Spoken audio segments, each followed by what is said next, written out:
tell you this, I thought it was really good. I've seen a lot of reviews, and you know, they go the gambit all the way from A, B to C. No, nobody really didn't like it.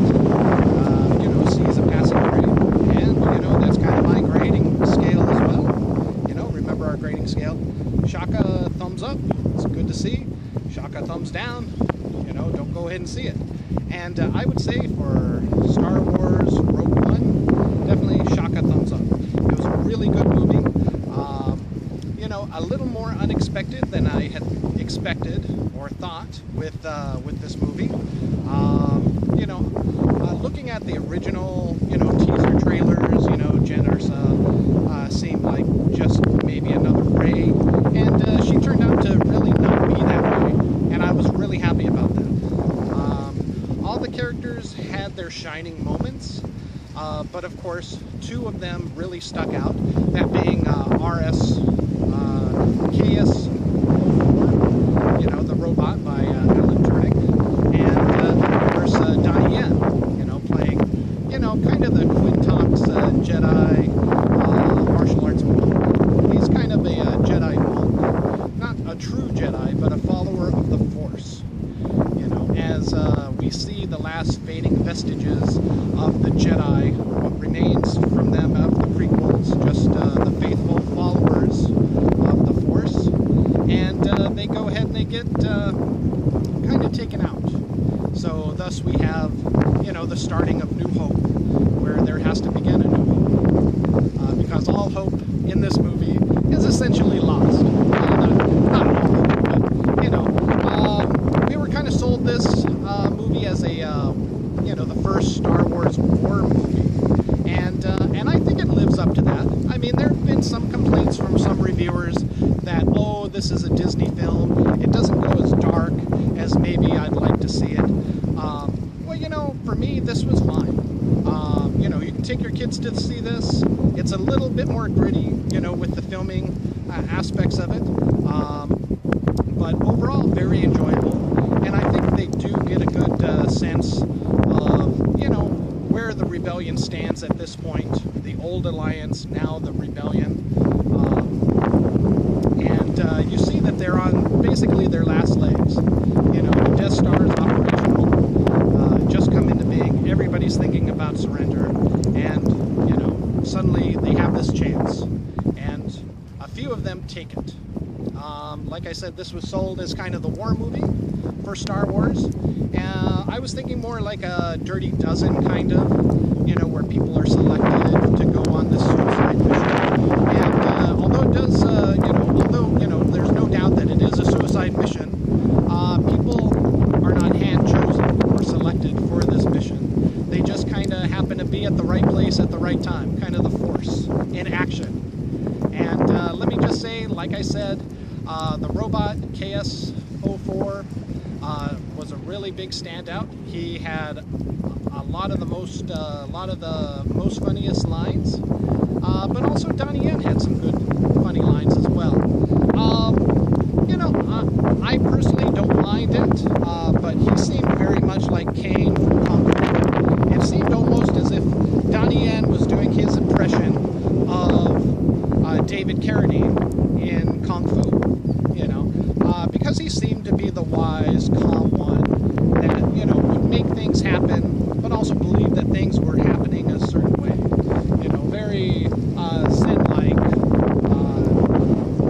you know, in a sense, you know, as kind of a follower of the ways of the Force, although he had no real Force powers, although, you know, he was more perceptive, possibly, to the Force and everything around him, and thus, even being a blind martial arts kind of monk, he could go ahead and see, you know, in some ways. So, let me just say that, again, like I said, shaka thumbs up for this movie. I'm not going to spoil too much of it, but I will go ahead and go into a couple of spoilers, just to let you know. Do we see any of the old characters? Yes, you have Darth Vader. You know, so it's solidly tied into, you know, the following movies, 4, 5, and 6.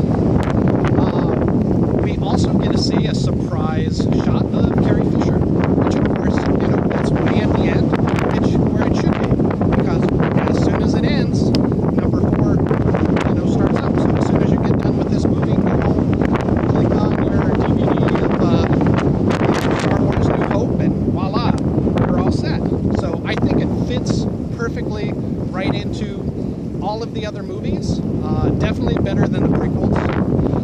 I'd say this is a solid must-see for any Star Wars fan, and even a casual fan of science fiction. You're going to enjoy this movie because it does add depth to what was the first 3 movies, 4, 5, and 6, which later turned out to be the sequels. But yes, it does give a lot more depth. It addresses the problem that a lot of reviewers have kind of jumped around. I'm just going to spell it out. Why was there this fatal flaw in the Death Star? Because it was placed there by the inventor, who felt guilty about, being the cause of all destruction. That it would cause. And so he built kind of a safeguard, a fail-safe for the rebellion, hoping that they would get it somehow. And this is the movie of how they get that information and pass it on to, of course, as it turns out, Princess Leia and the gang of other misfits. So, yes, it was a fantastic movie. I saw it in 3D IMAX. I don't think it was really necessary. None of the glass came right at your face, so 3D probably isn't 100% necessary. Did it help out? Sure. When you saw the Star Destroyers posed against the Death Star, it looked really great. There is another actual special guest star of this movie that only a couple of articles that I've seen mention it, but Peter Cushing, although he has long since passed, since he died in the 90s, being in the original Star Wars as General Turek, I believe, General of the Death Star, and even commanding Lord Vader to a certain extent. He makes an appearance in this movie, and it's a rather long appearance, basically all CGI, and except for one brief moment where they zoom in on his eyes, he looks as if he's standing along with the rest of the cast, and they go into he has a great speech, lots of dialogue. He is amazing in this movie. If he was alive, he would be proud to have been a part of this movie. And, his estate, gave permission for his, likeness to be represented in CGI on the screen. And that same CGI does a wondrous job on Princess Leia, Carrie Fisher. At the end of the movie, she looks just like, she was 19 again, building Star Wars with George Lucas. So, this is a fantastic movie. And it does set the bar for further movies.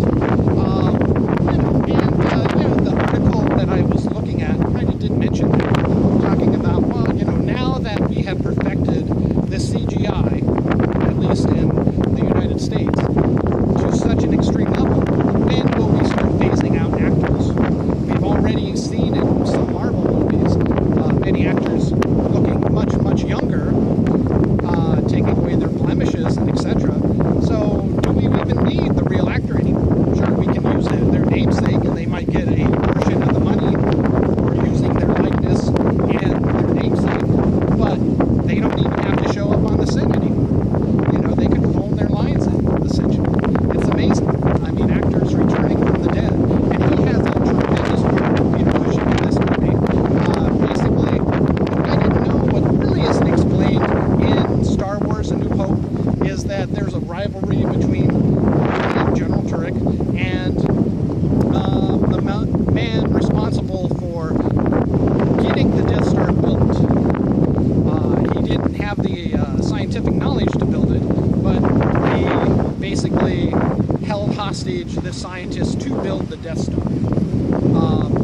You know, because even in the original Star Wars, he was only in the original Star Wars for 12 minutes.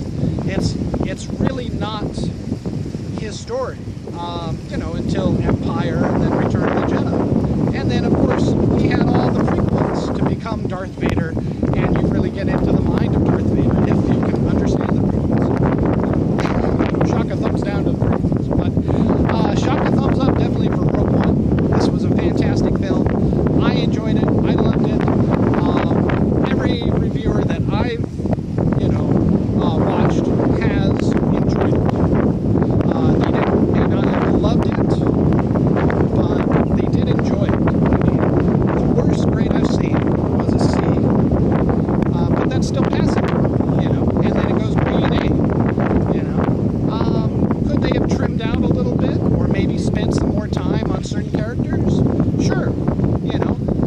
I don't think it was 100% necessary to, you know, there's maybe 5-10 minutes in the beginning where you see Jyn Erso as a child, and thus you kind of learn her motivation briefly, you know. I don't think that's necessary. Some people will enjoy that. Did it add to the backstory?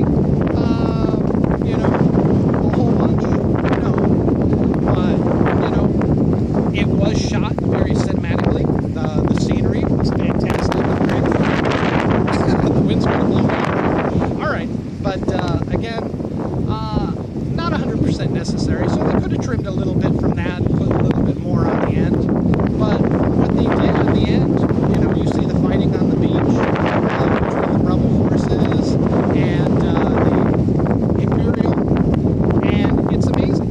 You know, just fantastic, and the effects are out of this world. These are the best effects of any Star Wars movie, as well they should be. I think that the following movies from Force Awakens on have a lot to live up to. Rogue One, I feel personally, is much better than Force Awakens. You know, I like that it is a contained story in itself. If you really feel like, oh, you know, I wish I had a continuation, it's like, well, we do. We have the rest of the movies. It starts up right